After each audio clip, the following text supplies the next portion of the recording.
Strength training has had its criticism in certain pockets of the endurance athlete community for a number of years, from not even being a thing to becoming a thing. Adopted first by like triathlon and then running communities a little bit, and then eventually into mountain biking and other cycling disciplines. But it's still not widely accepted as a method of training that will improve performance for everyone in the endurance community. Some for rational reasons and some for very irrational reasons. In today's episode, I turn to an expert back on the Front Range of Colorado, where I lived for 10 years as well, to help answer some of these questions. We'll discuss the valuable aspects of strength training, who should do it, who shouldn't, if that exists, and how best to use it for the sport that you participate in and time you have available. Now, without any further ado, let's get into this week's episode with Erin Carson, CSCS. And our guest today is a fellow NSCA certified strength and conditioning specialist, business owner, and coach, Erin Carson. Welcome to the show. It's great to be here. Thanks, Adam. Yeah. Well, I know that we have some birds chirping in the background. Where are those birds in Boulder, or where are you sitting at these days? Oh, it is the sacred training grounds of the Big Island. So we're halfway down the Queen K at the Montalani, just taking some time to rejuvenate and rest and get ready to go back to Boulder to prepare for whatever comes next because who knows when that's going to happen. I just got word this morning that Challenge Roth has been put off until September, which puts it perhaps too much in the window for the Kona World Championships. So, change is probably the one constant we all have in our lives right now. That is true. The ever moving bullseye that all of us are throwing our training darts at these days it's an elusive one.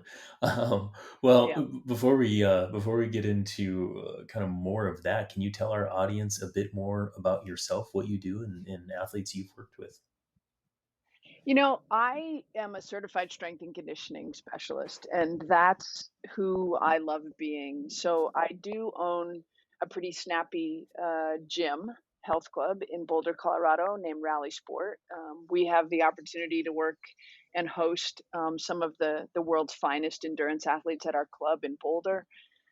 So I get to be around them. But my passion and what I really, really love is helping people get stronger to do the things that they love for longer and in a better, more efficient way. And I come from a coaching background, but it was from college basketball. I played a little hoops when I was growing up and played at the University of Colorado and coached at Tulane, coached at the University of Nebraska.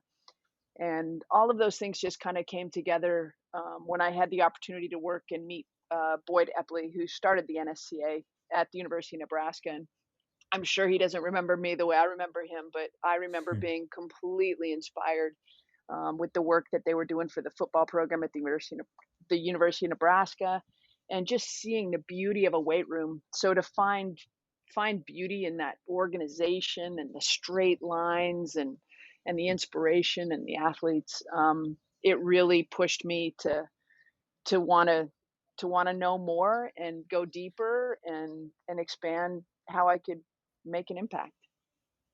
Wow, that's I mean, and you've played and coached on high levels. I didn't know you knew and were mentored by Boyd. That's really cool. I would And I say think that use that word lightly. I was not mentored, but I got to be around him. I was with the women's basketball team, so they're like, "Oh, sure. put the girls over in the corner, get them out of the way." So, but I have a way of finding the smartest guy or smartest female in the room and picking their brain and trying to learn. Lifelong student for sure. Yeah, well, when you're close to people or know of people that have big brains, the power of diffusion by picking those brains is like, let's call that Yeah, mentorship. So, exactly. uh, On my own. yeah, I'm yeah. good with that. Well, that's great. Well, I'm excited because I, as well as our listeners, get to pick your brain today on the topic of strength training in endurance athletes. And this topic is kind of close to my heart because I had a pretty unique, I had a pretty unique upbringing in college to be around some pretty big brained and well influential strength and conditioning specialists as well. And I talked about that on our last episode just a little bit. And you don't University of Wisconsin in La Crosse, and they had a strength and conditioning program there that really groomed, I think, the way that I think about coaching.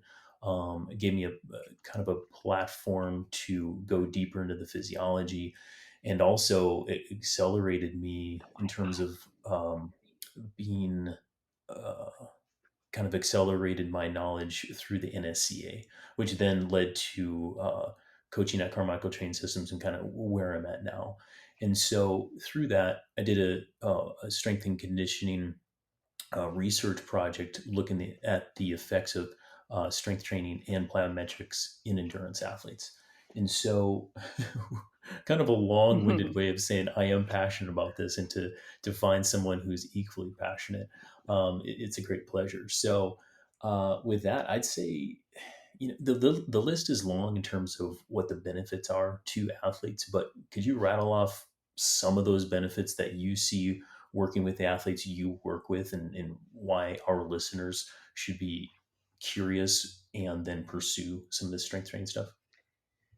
I think that the most important thing to recognize is that as a strength coach, my greatest passion is to make swim, bike, and run coaches look really, really good through the performance of their athletes. I stay in my lane. I do my job as far as presenting the most well balanced, healthy, um, hormonally strong endurance athlete I can to those coaches because I'm an athlete. I love endurance sports. I'm a runner. I'm a triathlete. But recognizing that probably the coaches who coach us, um, their biggest frustration is when we get injured, and it's so difficult and so challenging to be the athlete who is injured, to be the coach coaching an injured athlete, or to be an athlete who isn't progressing um, for different limitations within their own physical ecosystem. And so, from a number one standpoint, I am very proud to say that my athletes can train harder. They can train longer. They're more durable. They're more resilient. Their tissue is healthier. They have a greater appreciation, perhaps, for the quality of the time that they spend resting, so that it's not just so that they can go run again, because they have this full gamut of things that they do, and planes that they move in. They don't just move in straight lines. So I think that there are so many benefits, but longevity. Timothy O'Donnell currently holds the American record for the Ironman World Championships here in Kona. Tim has been my athlete for 10 years. I'm proud to say that he, at 40, this year will be competitive for that podium position, because you're in your prime when you're in your 20s, and you can make a lot of mistakes and get away with it. You get into your 30s, you make those same mistakes, you may not progress. You get into your 40s or towards the end of your 30s, you're not doing strength training and taking care of the balance within the body or the hormonal profile within the body. You're not just not progressing, you're probably losing ground. And so it's pretty easy from my perspective to draw pretty strong lines towards people getting curious about how to approach adding some strength work, specific strength work, into their world. That's a fantastic question, or a fantastic answer to the question. And making the athlete more durable. I love that Yeah, phrase. Actually, I love that a lot. And we'll go a little deeper into that. yeah, But Okay, so we talked about the benefits. We talked about what people will gain from this. What are the deterrents? What are the cons behind adding strength training in for those who are curious? The biggest one that I hear is time. Yeah. I don't have time for that. Well, it's amazing how you have to make time for it if you get injured. You don't have a Mhm. choice. The other thing I think that's a little bit misrepresented is that you always need an hour. You don't need an hour 3 or No. 4 times a week to add strength training. That's actually perhaps one of the biggest mistakes that endurance athletes make is they do too much, strength training. So I think time is a big, big deterrent. I think knowledge, I think there's a lot of bad information out there, um, for how an endurance athlete can bring in strength work into their world. They're used to playing at such a high intensity and a high level of function that they think they need to lift weights to the same level that they would go ride their bike or climb a mountain if they're an ultra runner. We're not football players. We don't need all this armor, uh, per se. So I really feel like there's a lot of people overdoing it, and that's just of course they don't think they have time, and I wouldn't want to carry around a bunch of muscle either if I was a high level cyclist. So I think there's a lot of misinformation out there on how to do it and what to do and how much you need to do. Okay. Yeah. And in time, that's an important one. And we will get into that to see how much time this actually takes. Before we do, though, I want to get into, like, in your opinion, who can and who should lift. So, in terms of it, so for most of our listeners who are doing this, these are busy people trying to squeeze everything in, be the best triathlete, be the best cyclist that they possibly can, have a family, CEO position, trying to juggle everything. Yep, Can they still do the strength training? without question. It's just one of my greatest passions to see people to have longevity in sport. And yes, I mean, I have 2 apps currently, and I don't wanna turn this into a big commercial for my apps, but it'll show people exactly how much and the dosage that they can and should do, from a global perspective, and then over time, they figure out what they can cut out. But I give them a pretty good blueprint. Just do this. Like most people just say, just tell me what to do because they are Hmm. busy. They are dads. Hmm. Their brain power's being um, you know, really utilized in other productive ways. That's why they have coaches. That's why they have you. Just tell me what to do and I'll go do it. And I've Right. set up a pretty good ecosystem for that. And it's not as in depth as you would think. I had a conversation a couple of weeks ago with Stacy Sims, Dr. Stacy Sims, and we were talking about CrossFit.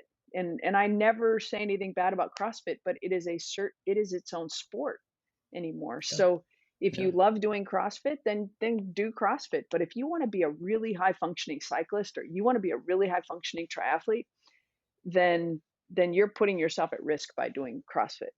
Um, because it deserves your full attention if you want to do that. So I believe in Olympic lifting at the right time for the right athlete in different places throughout the year. But I also believe in really well managed risk and reward.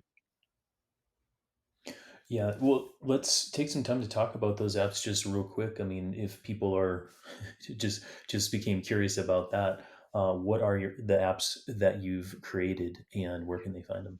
They're both ECFIT apps, so endurance community fitness, Yeah. performance strength. And so one is ECFIT on demand, which is long form video. You just put me up on the TV and I take you through a session. The other one is ECFIT Boulder, and that is short form video.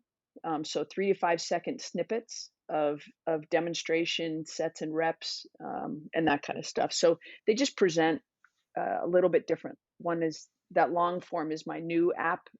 That's been really successful. I'm very excited about that. And it just gives people the chance to hear my voice and hear the explanation of foot position and hip position and arm position and a little bit more of the why behind what we're doing. So education of my athletes is really important to me to give people much more depth in the meaning of why we're doing it. So that long form video has given me that opportunity.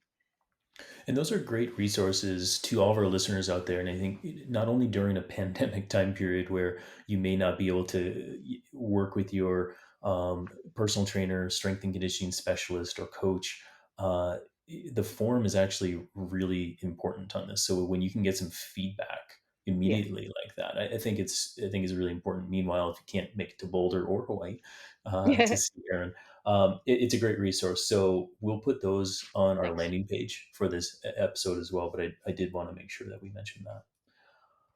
Yeah, it's So, just been Aaron, a really who shouldn't? who shouldn't strength train?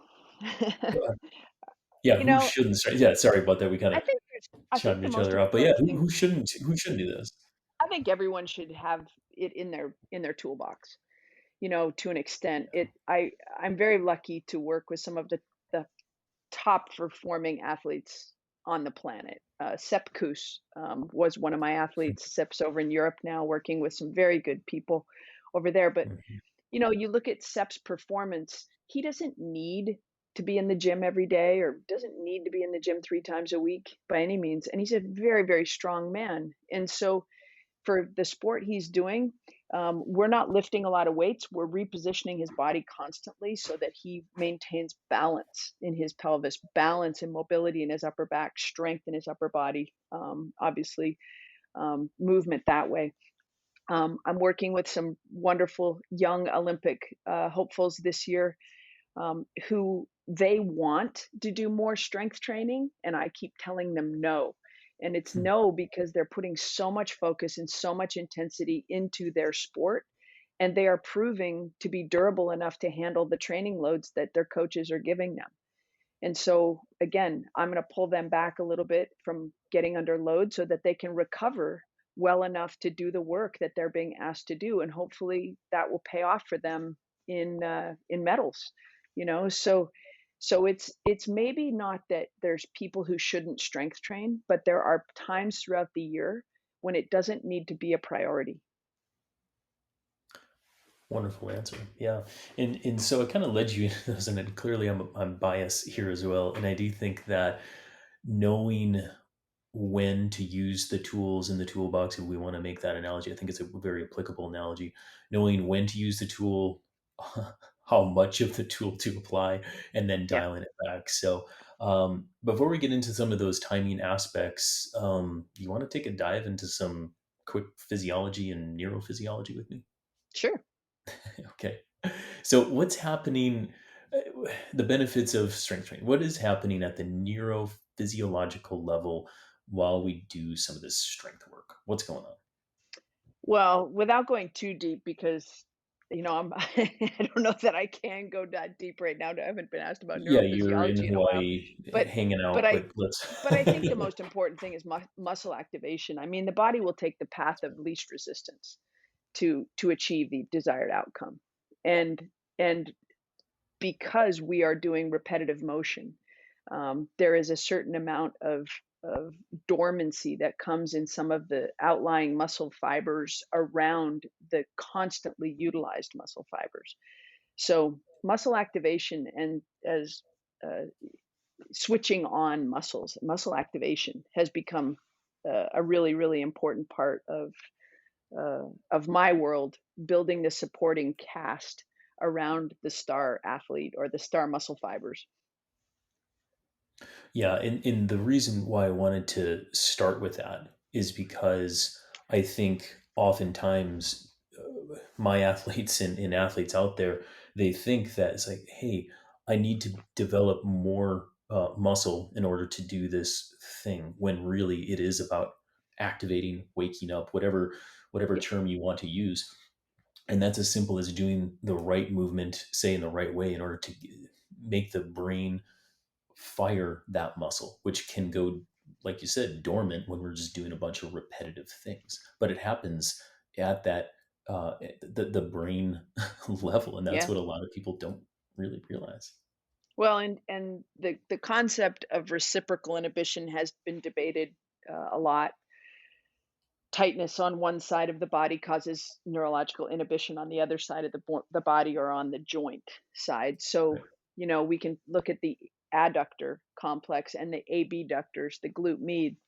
And I was referred to our current women's road national championship champion, Ruth Winder, who rides for Trek Segafredo. Mhm. Her coach is Ben Day. And I was talking a lot in cyclists about glute activation, specifically with glute med, as it relates to the function of adductors. And he was like, let's talk more about this because these world tour teams have so much access to research, the European research, the research coming out of the UK, and they show how much inhibition there is in cyclists in that glute med. And so when he was like, tell me more about that, I want you to work with Ruth. And Ruth and I have been together now for 2 seasons. She's riding great. She feels really good. And we do a lot of work specifically on glute med because we found that it doesn't work. EMG studies are showing. I can't quote the study right now. It wouldn't be hard for me to pull it up, but we need in cyclists to work those lateral stabilizers.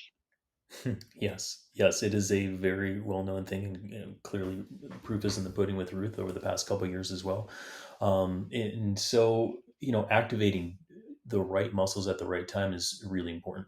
What about when athletes start with strength training for kind of the first time? So newbies getting into the gym and they start in on the training, and they start to make these gains. Is that at the muscle level, or is that the neuromuscular level? It'll be neuromuscular, but the interesting thing is, and the sad thing is just going and lifting a bunch of weights probably won't have the impact that people want it to have. So when we look at the nervous system and we look at the fascial system and we look at the muscular system and the skeletal system, we have to look at all of it in its entirety. So people wish that it was just muscle development that made us better athletes, and it's Right. just not the truth. So I can use Tim O'Donnell as another example because he's a swimmer turned into a triathlete and doesn't interact with gravity in a really effective way, or at least he didn't used to when I first met him. So we really have to have that little bit of ability and make that little bit of investment in time to make sure that the individual athlete has technique in place, has postural integrity in place. With Tim O'Donnell, I wanted to get him under heavy load as quickly as I possibly could, and it took me 7.5 months to get him Mhm. under heavy load because he has extremely long arms. He did not interact with gravity well. He runs beautifully, but when it came to loading his body, in my opinion, he Mhm. just wasn't ready to support the kind of load that he could. He's a strong man. It Mhm. just wasn't, it didn't look right. It didn't feel right. And I didn't think it would be effective. So it takes time, different people under different circumstances. And you have to look at it globally. It's not just muscle development. Yes, so that is a great point, and I think when trying to break down the complexity of this and starting first with the physiological and then down to the muscle, you can't separate the facial. You can't separate the bone. That Yeah. actually is a huge part of the process of being able to handle those loads as well. A lot of people don't realize. I mean, you put yourself under heavy load, the bone moves and gets stressed, and that is actually what causes an increased bone density, which then leads to better movement patterns and better durability for the performance of the athlete. So I'm really glad that you brought it up in Yeah. that way. That's a far better way of explaining it and saying it than I did or could have. I just think it needs to be a lifelong commitment. I think intellectually, anyone who's probably listening to this podcast has a desire to do this, to do sport well, whatever their sport is, and to do sport for a long time. We're in the prime of our working years, and so we hope that when we have more time later in life, we're still in the best physical opportunity to where we can go enjoy, riding in Europe or doing an Ironman or whatever it is the dream. We've got to just accept the fact that this is going to be part of our world. And therefore, we don't have to solve it in a month. We have to start to figure out if we like it or that we like it or how we're going to like it and enjoy it as part of the process. Yeah, that's it entirely. And I tell my athletes oftentimes, the ones who complain about doing the strength training or doing the indoor training or whatever, it's we do the stuff that we don't really like to do so that it allows us to do the stuff that we love to do. Yes. And I think for endurance athletes, I think that's where strength training is, because I don't know too many endurance athletes that love strength training, but when they do it and they do it and it becomes part of their habits, they realize the benefits of it and they love the benefits. Yes. Well said. So that being said, coming back to some of the structural changes that do occur both short term and long term, listeners, can we talk about people who are concerned about gaining weight and Yeah. their Yeah. Strava hill climb times coming down? And they Does may, that happen or yeah. I mean, let's be real. We're going to increase that cross-sectional yeah? fiber a little bit. Um, Hmm. in the early stages of training. But I think then the muscle and body adapts to the time under tension that you spend the most time. So if you happen to put on a little bit of muscle early in the process, I try to reassure, especially cyclists and some of my triathletes. They want to stay as lean and carry as little as possible. But in the off season, we're going to try. I tried to get everybody to put on 5 to 7 pounds of muscle in the winter, especially Hmm. my boys, because as soon as we remove the strength training and put them more on their bike outside, especially, they just go back to being lean, and now they're stronger. So it's a little bit of an early risk, but once you've seen it happen over and over again, you can rest assured as a coach, you can say, don't worry if your weight goes up a little bit. Maybe don't weigh yourself for a couple of months, but it'll come back. All we have to do is stop doing it a little bit. Yeah, So and it is it's functional mass, and I think it yeah, goes to when you are coaching or mentoring someone with the long term vision of where we're going with it, and take them away from that short term, uh, you know, weight gain or time segment going uphill. They can then see the long term play with it and kind of the benefits that far exceed that short term loss, so to speak. absolutely. I can remember being in a education seminar with Andy Pruitt and Neil Henderson at the Hmm. Boulder Center for Sports Medicine.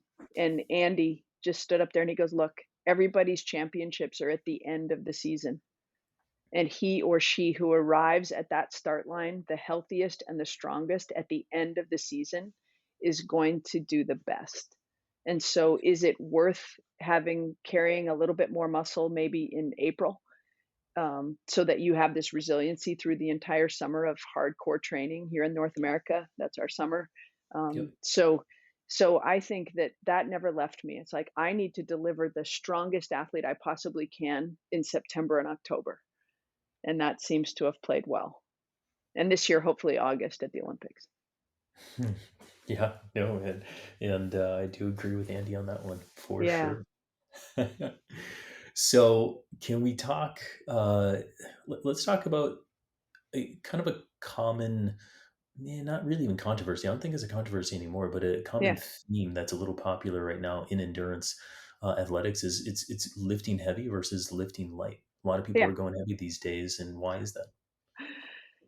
Well, I think I couldn't tell you for everybody for sure. I know why I go heavy.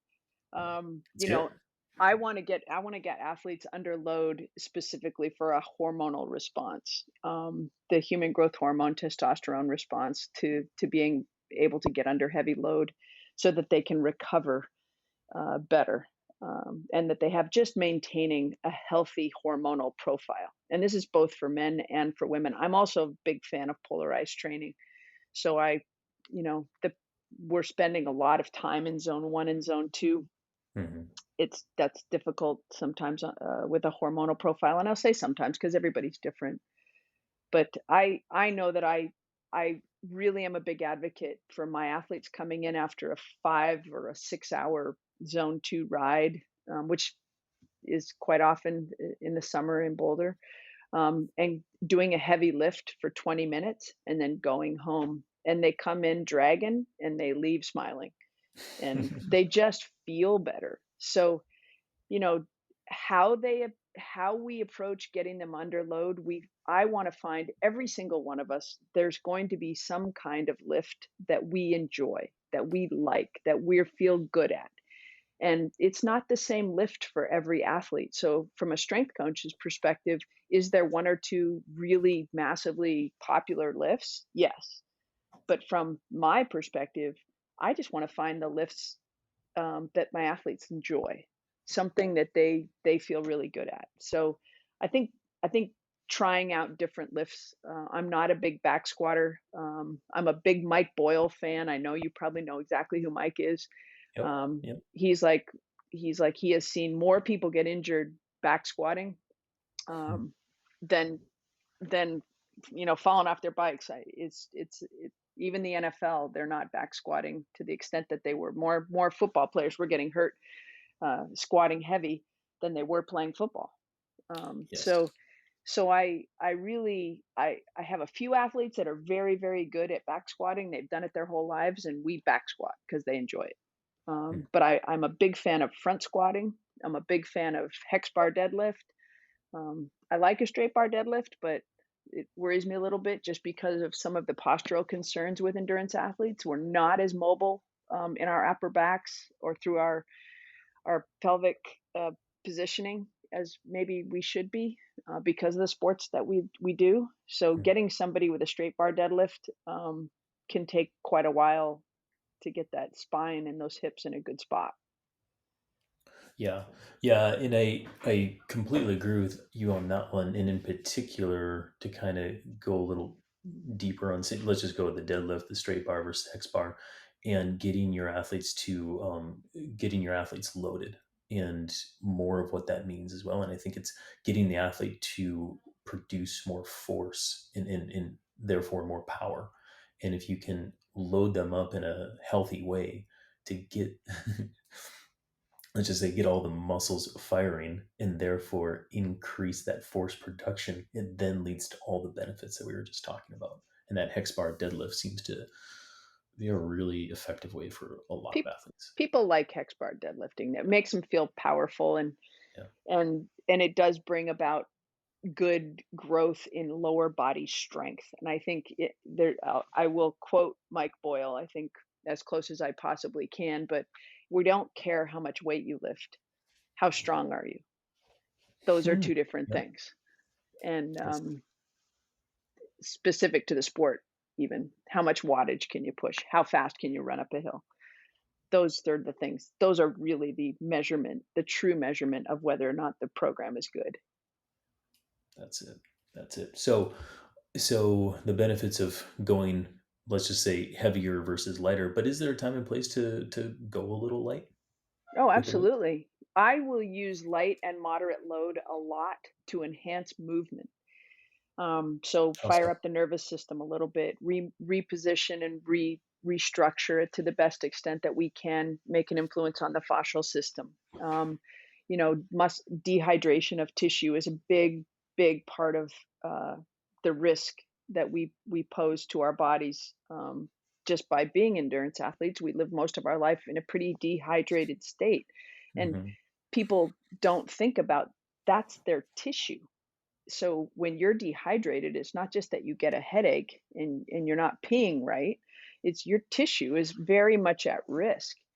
And so when we can move tissue using lighter loads or moderate loads to pull us into different positions, or or use uh, more of the muscle activation technique of a push, we're waking that tissue up. We're moving that tissue. We're mobilizing that tissue, and that tissue then becomes more able to accept hydration and nutrition. So that gliding of the body is really, really important. So that's that's when I'll use it for the most part. I don't need to do a bunch of strength endurance with my athletes. I don't think about it that way. Hmm. I probably achieve it, but I don't think about it that way. I think it more about movement. How am I going to get this position that I want? Love it. And so it's not heavy versus light. It is heavy and light and when. Exactly. Yeah. Okay. So I'm sure we're probably confusing a few people listening to this because they're like, oh, I just want to do some strength training. So, so Well, let's. it's worth digging in, right? Oh It's yeah, not that's way worth taking in. you know, anything worth having is worth digging in a little bit. But there are, I'm sure there's people beyond my community that are providing really good leadership. So Well, no, that's it, and I think that the leadership, that's probably a good word for it, because those who want, say, a strength training program, they can go on to the internet and find one. But it yeah, is the ones leading in a good, healthy way with a focus on performance. That's the one that we want to steer people I toward. I agree. Yeah. Yeah. Yeah, So, some of the saddest stories I've heard is people who do what we do as strength coaches getting a hold of some of these really high caliber athletes and then just taking advantage of them in the weight room. And I'm just like, I mhm. get that you look really good doing that, but how tell me how that's making you ride your bike better. Tell me how that is making you a better triathlete. Just a quick divergence into a story in April. A Sure. triathlete, a pretty high functioning male from South Africa, reached out to me and he says, "Okay, I'm in lockdown. We're all in lockdown. I want to start working with you." So I'd get up in early in the morning and I go, well, what have you been doing? And he showed me his Instagram, and I was like, "Oh my God, you could win CrossFit World Championships because that is awesome." And I was like, "But why did you reach out to me? Because that looks like an amazing program." And he goes, "I am just dying on the back half of the marathon over and over and over." And I was like, "Okay, you're a 35-year-old boy dying in the back half of your marathon Yeah. doing high functioning strength and conditioning work in the weight room and trying to train as much as you need to train to win an Ironman, I think you might just be doing a little bit too much. So here's my job. Let's pull everything off the table. We did a 2 week movement detox. We used a beautiful form that I use with Dr. Eric Goodman, foundation training. And so we did nothing but foundation training for 2 weeks, and then we started in with some endurance community fitness, some of my stuff, ECFIT, and he has just been training. I can't wait till the guy can race, but nobody's really racing yet. So he feels way better. His numbers are better. His coach is happy. So just by pulling some stuff off the table, I think we did him a really good service to his career. That's, yeah, that's a fantastic example right there of how to look at someone's training and just reevaluate for not only better performance, but just probably, I mean, the guy's probably just happier, has more joy in his Oh, life. well said. Yeah, I think he is. Yeah. He's not Oh trashed man. all the time. Yeah, exactly. Exactly. Well, let's make some of this applicable, and I'd say, let's get back to like this time crunched athlete, Yep. the person who says, Aaron, I don't have time for this. Yeah. If they're training 6 to 8, maybe 10 hours a week, Yep. um, Monday through Friday, like where and when should they incorporate strength training, just from a timing standpoint? I'm gonna there's two things. Sure. One of my first one of my first tenets that I really want people to understand is the key areas of mobility in the body. And I did not invent this. Gray Cook did, a super Hmm. smart and generous physical therapist. And he might have gotten it from somebody else. I'm sure he did. Ankles need to move really, really well. Um, the hips need to move really, really well. And the thoracic spine needs to move really, really well.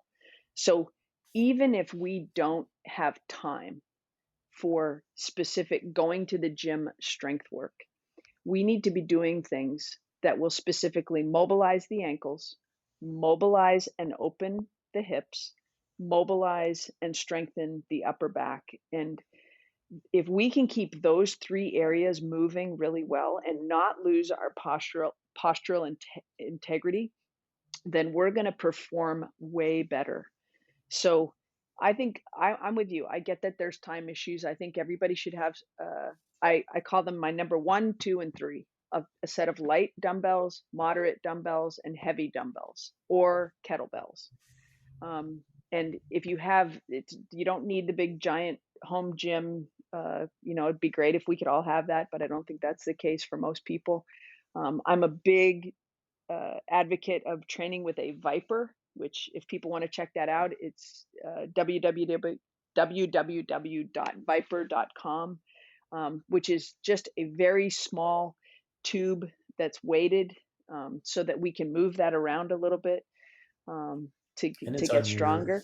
you've got a quick video of it on your latest Instagram post, I Oh believe. yeah, yeah. Yeah, The which is video, great. Yeah. I use Vipers all the time, but they're great to have at home. And so I keep my Viper a lot of times. I put a YouTube up the other day about why I keep my Viper by my bike, so I think there's ways, that we can make our lives pretty easy by just keeping a few things around the house. Most of my techniques don't need a full gym, which is ironic because I own one, but it's just, even I am so busy. So we need to have a few things in the house, but we need to commit to moving well before we get strong. And if we did nothing else, if we'd never lifted weights, but we kept paying attention to mobility, and how we move, we would do way better than if we got under load, in a not mobile way, if that makes sense. It makes complete sense to me. For our listeners, Yeah. without going through and verbally describing, and for those who are more visually uh, motivated like myself, I need to see something, then I can do it versus hear something. Where would you drive our listeners to find some of those movements? Well, I think the most important thing, let's do this for all the Yeah, listeners. We'll yeah. create a code and they can get 30 days of free access to my on demand program. And if they email me, I can put them into what I call my premium membership, which is me telling you exactly what to do using both of my apps every 30 days. So I put together a monthly outline. We're right now, everybody's training.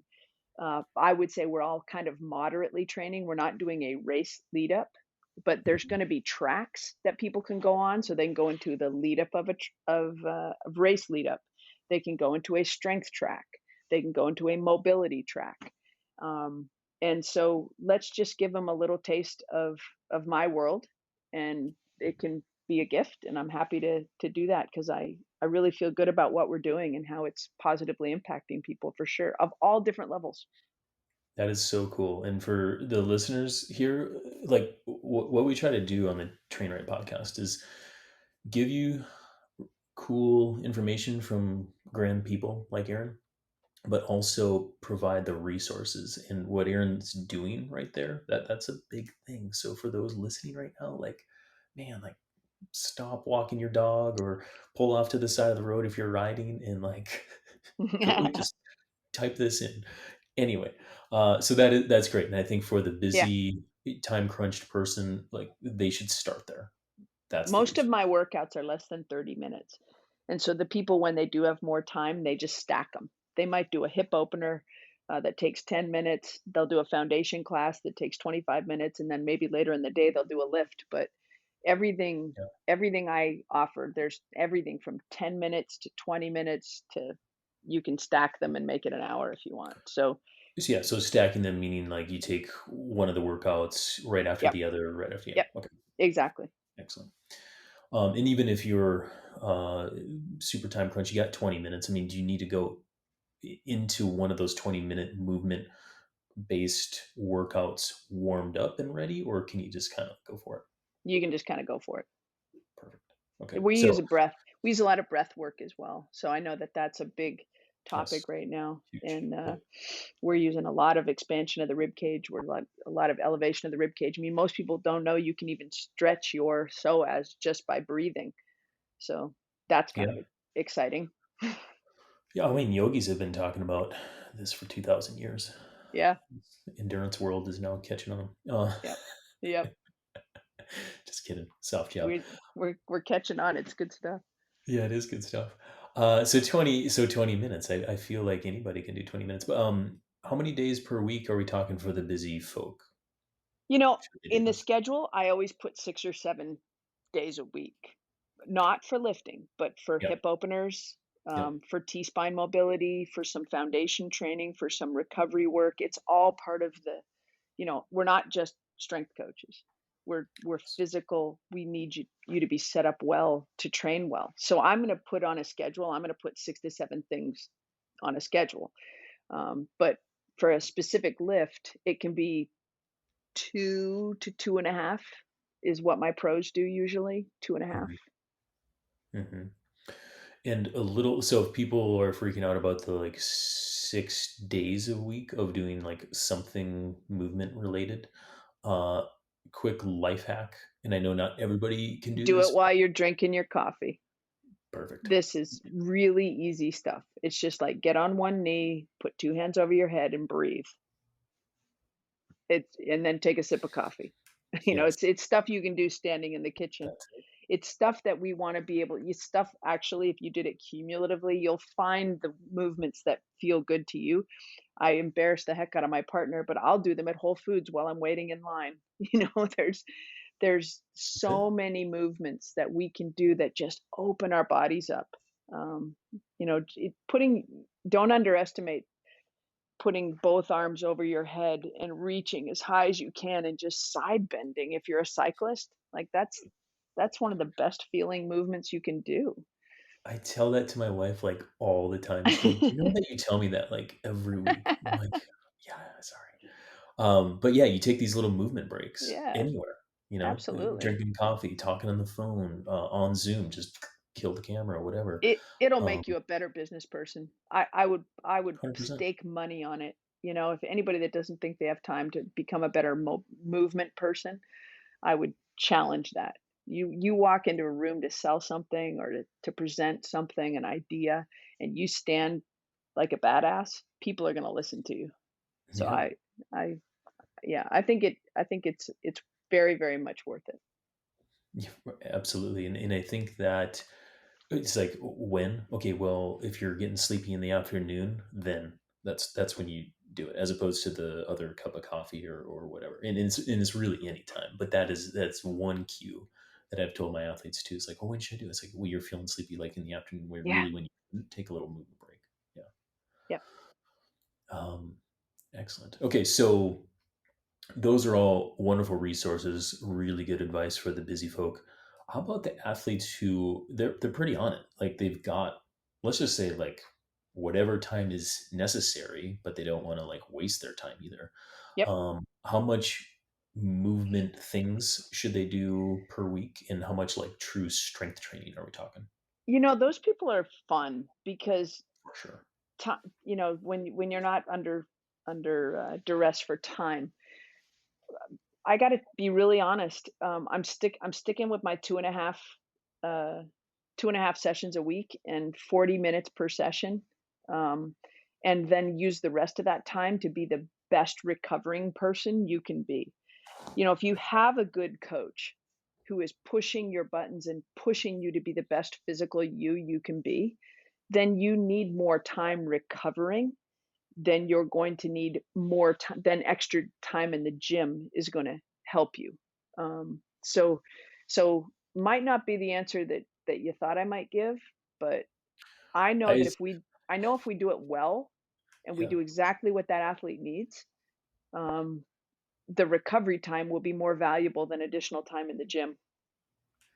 I was just sitting here like smiling, and I was like, how do I say this to our listeners? We did not like rehearse this or anything beforehand, but I was like, man, I would probably do like the same frequency for Y- those type of people, and focus on recovery, focus on doing other things well. But like that's really funny, actually. You knew we were going to like each other. Yeah, I really did. This is great. To clarify one thing, because when I'm building stuff, it is really 2.5 days. Can you tell me or our listeners what that like half day is for you? Like what does that half That day? half day typically comes at the end of a long training session, whether it's a long run or a long ride. I don't do a lot of ultra swimmers, but it would probably come at the end of a long swim, or even I train a lot of golfers as well. I'm a Great. Titleist performance person, And I would probably have them come in off the range or off of a round of golf. And so when you're in a more fatigued state, Hmm. that's, the biggest thing is when races are won or lost is really at the end of the race. When the golf match is won is in the final few holes. And so putting an athlete in a position of having to focus physically at the end of a long ride or a long run, Hmm. you're going to probably get a lot of good output, just from a brain standpoint, just from somebody's ability to focus. And I think it can be a real game changer. Yeah, and it's not to say that those other two sessions throughout the week. I mean, those are focused on high quality movements in a probably a non pre-fatigued scenario. And but those half days that you're talking about, you also want to make sure that you're feeling properly. You're not just like totally strung out before you get into the gym. And but when that happens, I think when you're working with that athlete that has the time, they really listen to everything that you do.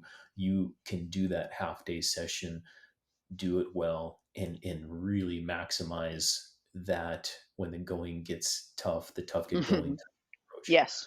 And it's both cognitive as well as physical. And when you can get athletes to do that, I, I always have my athletes kind of repeat back to it's just like, you know what, we went harder in training.